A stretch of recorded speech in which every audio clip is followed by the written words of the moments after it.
Hello, ladies and gentlemen. It is Wednesday, the 26th of January 2021. It is the prodigious, the prominent Professor Proclamation News and Gavins. Just want to say thank you all for joining us today. I am somewhat overwhelmed that you're all here supporting the show time and time again. I'm just going to quickly try and share this on my Facebook. Thank you for coming through. I'm just sharing this live on my Facebook. We're going live on air. We are live on air.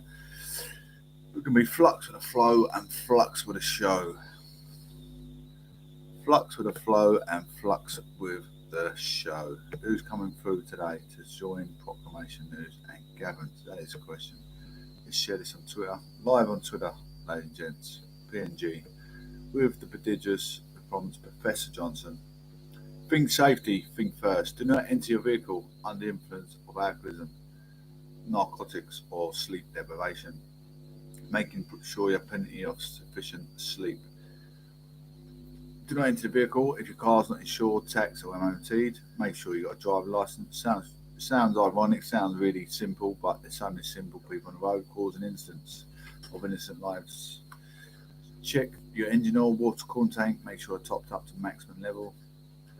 Check your PSI limits, make sure you've got plenty of sufficient air pressure in tyres, making sure your tyres are not bowled, making sure you and passengers have seat belts and babies have seat belts adjacent to the car seat. Check for further police sections, road safety signs, check for road workers, making sure road workers are not emerging onto the main road. Checking your centre mirror and wing mirror before turning, acting into a safe, sufficient directional choice, making sure motorists or cyclists are not overtaken. Think safety, think first before entering the UK roads.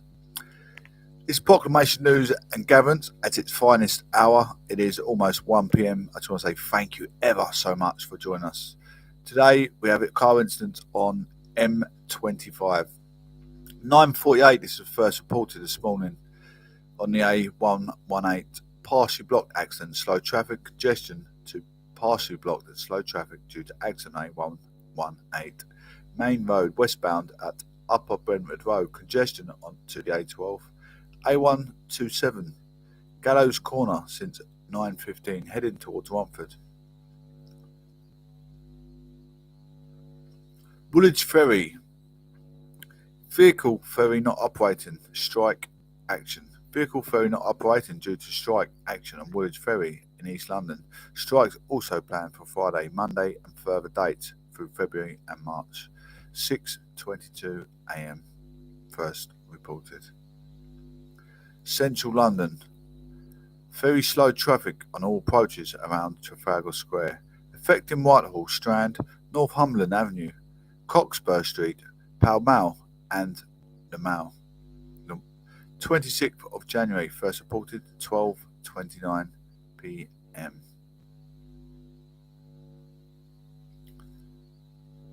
M25, slow traffic on M225 anti-clockwise between Junction 3, M20, A20, Swanley Interchange and Junction 2, A2. Dartmouth Interchange matrix sign set to a 40 miles per hour traffic for Dover, diverting to the A2 for the M2 because the M20 and M26 are closed. 11:41 a.m. first reported. Maidstone. In Maidstone, Kent, M20, road closed. Police instant. Queuing traffic, congestion to detour on operation. The incident is on M20 coastbound between Junction 2, A20, Wrotham Brands Hatch Circuit and Junction 4, A228, Leybourne, Snodland. Congestion to Wrotham Heath and the A20 through Leybourne, closed since 8:40 this morning. I'm going to give one more quick segment before I break and share these car incidents on my Twitter page. Just want to say thank you ever so much for coming to join us. Boris Johnson in Commons fight as number 10 parties reports looms. Boris Johnson is facing questions about number 10 parties from MPs as the result of an internal inquiry into possible lockdown breaches are due. Still going on about this coherent news. Angry exchanges are likely at the Prime Minister's questions, with senior official Sue Gray's report expected to be delivered later. The Met Police has also announced its own investigation, heaping more pressure on the Prime Minister. And Foreign Secretary Liz Truss has urged a change in the culture in Number 10. She told BBC Breakfast there were clearly concerned reports over parties and it was important to fix the issues, adding, but that shouldn't diminish the fantastic work that has been done under this government and the Prime Minister. The BBC understand that Miss Gray has not sent a report to the Prime Minister yet, but it is still expected that this will happen at some point during Wednesday. Mr Johnson has apologised for attending a Bring Your Own Booze event in the Number 10 garden from the 20th of May during the first lockdown, saying he thought it was a work event. Reports of a birthday party held for Mr Johnson in Cabinet Room in June 2020 have also come to light this week. Met Police Commissioner Cressida Dick said on Tuesday that the force was looking into potential breach of COVID laws at a Number 10 of events in the government building since 2020. Such investigations were carried out in cases of the most serious and flagrant breach of regulations, or when it's considered those involved ought to have known that what they were doing was an offence, she added. Sue Gray is keen. I'm told that the inquiry is published in its entirety with no summary or reactions, which blur or mask some of its more pointed information. Reporters are said to be full and frank, and it's not expected to be easy reading either for the government or the civil service itself. It's understood that there has been no shortage of evidence, with photographs and WhatsApp messages passed to her. Much of that evidence has, over recent days, been passed to the police, explaining why the Met concluded that it was important for them to publicly announce that they would also investigate. This adds to concerns for Mr Johnson over the gatherings with Labour, the Liberal Democrats and the SNP continuing their calls for him to resign. Some Conservative MPs have also demanded he go, but many others say they are waiting for the Gray report before deciding whether to submit letters of no confidence in Mr Johnson. Potentially triggering a leadership contest, at least 54 Tory MPs must write to Sir Graham Brady, chairman of the Backbench 1922 committee, to set up a vote on the Prime Minister's future. Mr Johnson has pledged to make a statement in the Commons after the report is made public, but there has been no official confirmation of it when it will be published. There's also doubt about how much of Ms Gray's findings will be made public and how much time, if any, opposition political parties will get to scrutinise them before the Prime Minister speaks in a Parliament and faces their questions. Labour and SNP have asked the government for assurance they will get advance notice. They are really digging deep with this Yamid Party allegations that were made March 2020. I mean, we're 2 years ahead. We're 2 years ahead. Is it really, really worth still going on about it? Is it making any change to today's modern climate? That's what, I mean, the Prime Minister surely needs to focus on the now, not what happened all them years ago. The government should not seek to hide any information contained in the Gray report. Shadow Education Secretary Bridget Phillipson told the BBC News channel.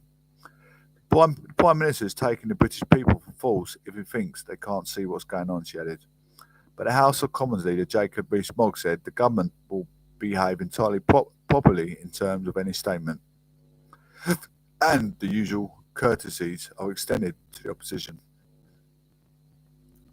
The Cabinet was in unanimous support of the Prime Minister because anyone who did not support the Prime Minister would be obligated to resign, he added. Mr Johnson has said he welcomes the Met investigation and that it will give the public the clarity it needs over the allegations. His spokesman said the Prime Minister did not believe he had broken the law. Timeline: the alleged government gatherings. The government is facing mounting pressure over several events that are alleged to have been held during lockdowns. Here is what is to know about them and the restrictions in place at the time. 10th of May, Boris Johnson announced a plan to make the first careful steps out of lockdown beginning March 2020, but he said people should continue to obey the rules and social distancing and enforce those rules will increase the fines for a small minority who break them. Legal restrictions at the time said you could not leave your house without a reasonable excuse and government guidance, and that you could meet one person outside of your household in an outdoor setting by exercising. A photo from May 2020 showed the Prime Minister and his staff with bottles of wine and cheese board in the Down Street garden. When asked about it, Boris Johnson said those people were at work, talking about work. About 100 people were invited by email to socially distance drink in Number 10 Garden on behalf of the Prime Minister's Principal Secretary, Martin Reynolds. When he told BBC the Prime Minister and his wife were among 30 people who attended, Boris Johnson confirmed he attended the event, saying he was there for 25 minutes and believed implicitly that this is a work event. I mean, he's laid down the law. He's the law provider. I mean, the whole government is the law provider. It's 2020. It's coherent. I mean, he stuck by the rules. He was in the garden. Maybe a few too many people. But when you queue up to Tesco's, when you queue up to a supermarket, how many people in the queue? You know? We had like 40, 50 people in the queue, sometimes more. I was in a queue that is almost a mile long. There's 100 people. So what's the difference sitting in the garden and then you lot queuing up outside Tesco's? It's barbaric that people are still going on about it. Can they just drop it and move on? I don't know. But anyway, it's politics. It's what politics is all about. Whatever side of the fence you're on, it's always going to be an argue one way, which way, or another. So we have to get on with it.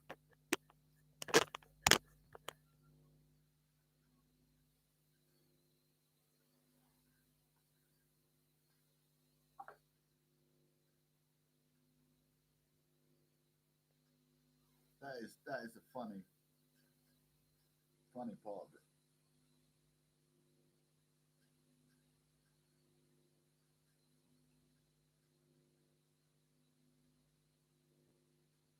To that, he appeared to say yes, he would, but we'll talk more about that with Ben Kentish in just a moment.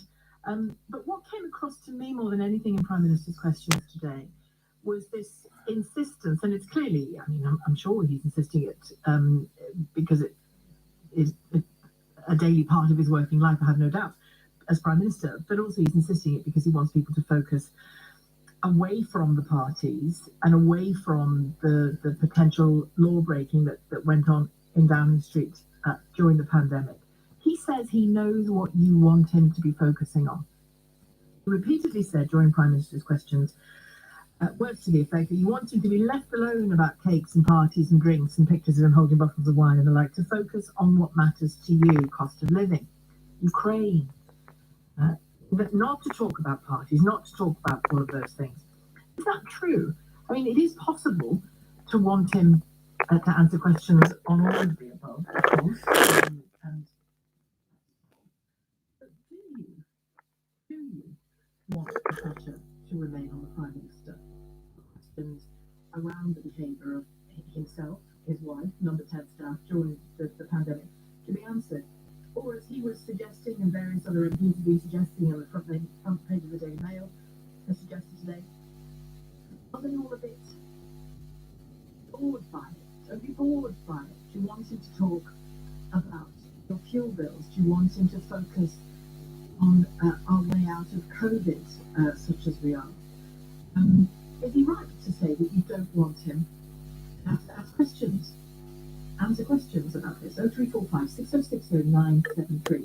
Do you still want the pressure on him over the cake and the parties and the wine and the breaking of the lockdown rules, or not? 84850 the number to text. You can tweet at LBC. Ben Kentish joins me, LBC's Westminster correspondent. The whole thing feels a bit like a holding pattern, doesn't it, Ben, while we wait for Sue Gray's report to land, if indeed it hasn't already?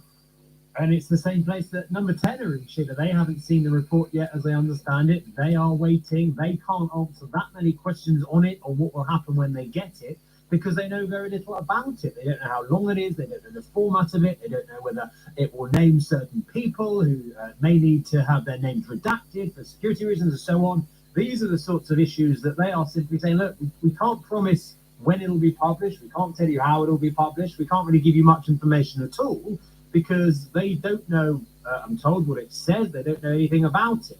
Like, it seems, Sheila, reading between the lines, that the ongoing dispute is effectively about how much is published and just the guarantee from the Met that they are happy for it to be published in full.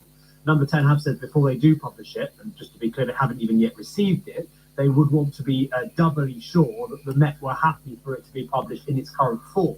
Hi, Boya. They do say that their intention is to publish it in the form that it is received, but until they know what that form is, they say, look, we can't actually be certain as to what we are able to publish and what we will do. So the longer this goes on, all the significance really of this is the less and less the chances of it being published today. It's still possible. It's still possible that if they got it now, effectively, Sheila, Boris Johnson could give a statement in 2 or 3 hours' time. If it comes at 4 or 5 p.m., that's going to be very, very difficult. And then we will be into tomorrow, which is Holocaust Memorial Day, when typically the government doesn't sort of make big announcements in the House of Commons.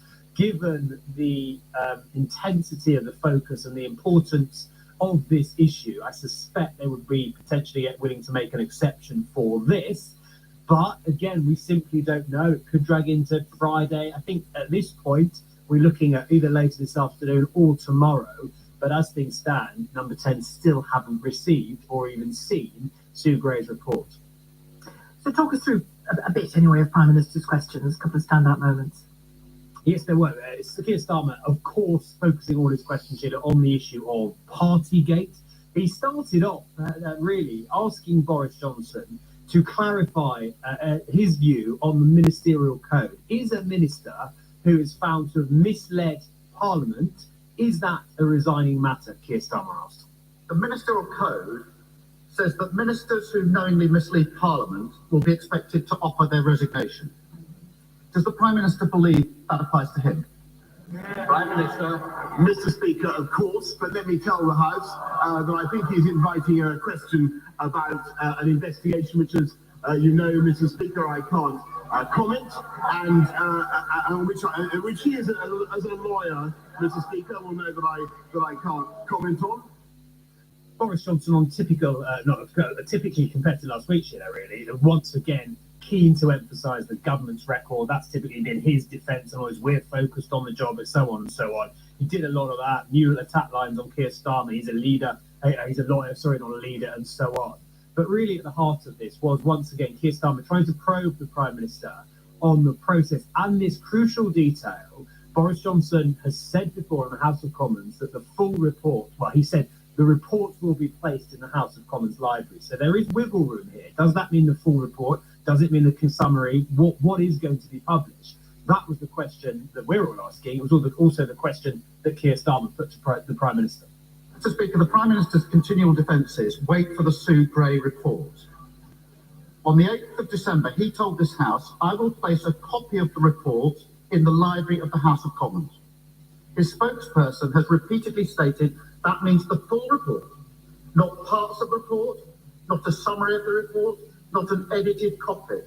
So can the Prime Minister confirm that he will publish the full Sue Gray report as he receives it? Mr. Speaker, what I can tell him is that we've got to leave the report to the independent investigator, as he knows, and of course, when I receive it, I will do exactly what I said. Yeah, it's interesting. The Prime Minister's spokesman has repeatedly said it will be published in full. I suppose any Prime Minister can say my spokesman was mistaken. I did not say that, and I don't intend to do that. Well, the spokesman speaks on behalf of the Prime Minister, Sheila, so that would certainly be an unusual situation. Added to the fact that Boris Johnson did say very clearly the report will be published. I will put a copy in the House of Commons library. Now, that strongly suggests that he was talking about the full report. You're right to say on several occasions, Boris Johnson's spokesman has been very, very clear. 14th of January, will the findings going to be published in full? The spokesman said, yes, we've said that before. Boris Johnson promised to place it in the House of Commons library. P&Q's 8th of December. Will he publish the full thing? Yes, that's what he said out in the House. So there have been repeated promises for that to be published in full. I do understand that number 10 are still planning to do that. That is the intention, is the word that they use. But as I say, without having seen it, they are reluctant to promise to publish it all. If they don't do so, they are going to face a huge question, not just from us in the media, but also from their own MPs, because so many Tories have gone on TV, gone on radio, written in the newspapers, written and said to their constituents, look, I'm not going to act just yet. I want to wait and read and study the Sue Gray report. And if they are unable to study the full Sue Gray report, well, that's effectively meaningless, isn't it? They can't really go back to their constituents and say, well, I've read an executive summary, no idea what the actual report says, but I've made my decision on that. That puts them in a very, very difficult position. And that's why I think there is enormous pressure, probably in some pressure that they can't resist, frankly, for number 10 to publish not just some sort of summary. They said they will publish the full findings, but also to publish the full report. And even before Prime Minister's questions had finished, I'm not sure whether you've had sight of this yet, emails emerged which connect the Prime Minister very directly to the decisions around that Nowzad evacuation of the dogs from Kabul airport. And he has said previously, you'll be able to tell me whether he said it in the Commons or not, he said previously he did not have any direct influence on that. Yes, I can't recall him saying it in the Commons, Sheila. His spokespeople have been very, very clear, and again, were clear again today, that they say he did not instruct officials to follow any sort of course of action. But you are right to say that emails released by the Foreign Affairs Committee from officials within government seem to suggest something slightly different. This is from an unnamed or redacted Foreign Office official in the office of Lord Goldsmith to a... So about ladies and gents, we are back on action. Just try and make some sense here. It's crazy. I mean, back in May 2020, as I was saying, I mean, they had, 30 people in a garden, social distance, drinking wine and cheese, and eating cheese, and social distancing in a garden.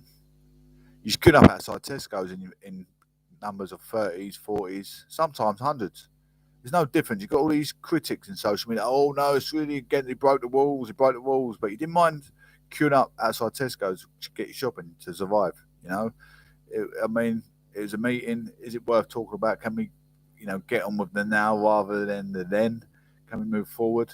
I mean, there's more things to focus on. Look what has been delivered. I mean, we've got bigger, better infrastructure, better NHS, bigger, better roads, commuting. The things that need to be looked upon, better education for schools and kids. We're moving forward. We can't make subject to what we had and what we lost. It's it's COVID. COVID's COVID. It's out there. It's rife, and we've got to move forward, and we are moving forward the best we can.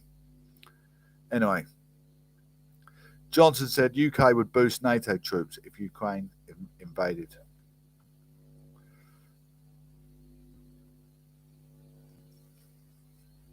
Britain is prepared to deploy troops to protect NATO allies in Europe if Russia invades Ukraine, Boris Johnson has said in a common statement.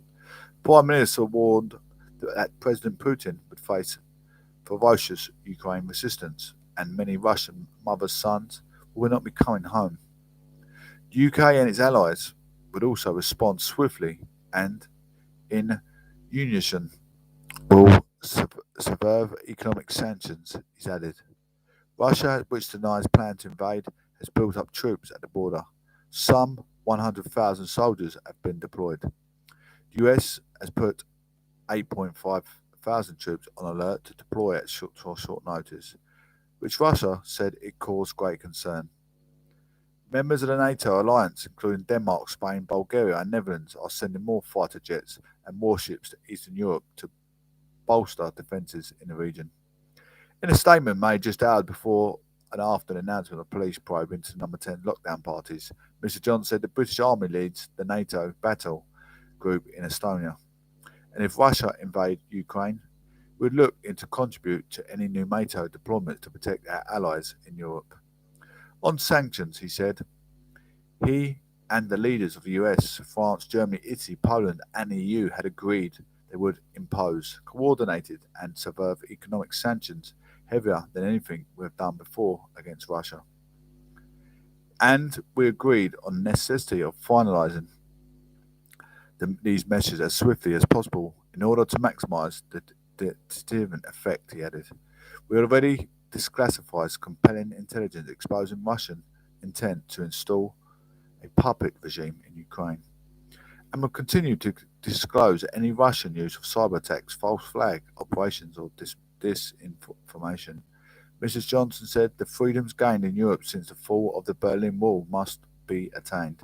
He said Russia was threatening to place a gun to Ukraine's head, but he still believed a diplomatic solution was possible. Britain already leads the battle group in Estonia around 1,000 troops, part of NATO's response to Russia's invasion of Crimea in 2014. Since 2015, UK has rotated dozens of troops to Ukraine to help train their armed forces. And in the past week, the UK has been unwilling to supply Ukraine with lethal aid, light anti-tank weapons, along with around 30 specialist troops from the Army's new Ranger Regiment. In the words of foreign-based diplomat, the UK response has been more muscular than many NATO allies. The theoretic and warnings from the UK minister has also been stronger than most. Some may interpret tough words and actions as a distraction from domestic political difficulties, but in reality the UK has taken a more robust response to Russia ever since the Salisbury poisoning. Think of the decision last summer to send the Royal Navy warship HMS Defender to deliberately sail within the Crimea's territorial waters, much to the anger of the Kremlin. So it is not a surprise that Britain is offering to do more than to defend both Ukraine and its NATO allies.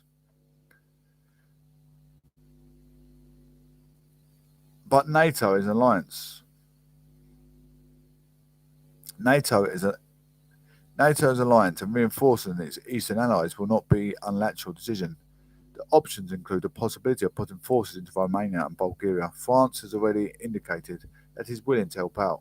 Britain and the US are seen more than other potential countries who would help bolster the defences. Defence Secretary Ben Wallace is set to hold talks at the NATO headquarters in Brussels over the coming days about possible options. Labour leader Sir Keir Starmer said his party stands resolute in supporting Ukraine's independence and sovereignty. About half the staff working in the UK embassy and in the Ukrainian capital of Kiev are not to return to UK, but Mr. Johnson said the embassy would stay open. The Kremlin has said to see NATO as a security threat and is demanding legal guarantees that the alliance will not span further east into neighbouring Ukraine. But the US has said the issue at stake is Russian aggression, not NATO expansion. Tobias Ellwood, MP, Chairman for the Defence Committee, suggested that it is not too late to mobilise a sizable NATO presence in Ukraine. The Prime Minister said it was not likely to prospect in the near term as Ukraine is not a NATO member, adding that we can do, and we are doing, is sending troops to support Ukraine. Mr. Johnson said NATO is unwilling to send troops into Ukraine itself and had to be aware of doing things that would constitute a pretext for Putin to invade. Earlier, Foreign Secretary Liz Truss told MPs she will visit Ukraine next week. She said, "What we are doing is working very hard to make sure that Ukraine has defence weapons it needs, that it has the training it needs, but also that it has the support of the international community." Dozens of British troops have been in Ukraine since 2015 to help train their armed forces. Last week, it was announced that the UK is supplying the country with short-range anti-tank missiles for self-defence. Proclamation news and gatherings. Just want to say thank you to everyone tuning in to my short half-hour show. I really am overwhelmed with the constant support we get day in, day out. I just want to say God bless, take care, one love, and I'll see you guys soon.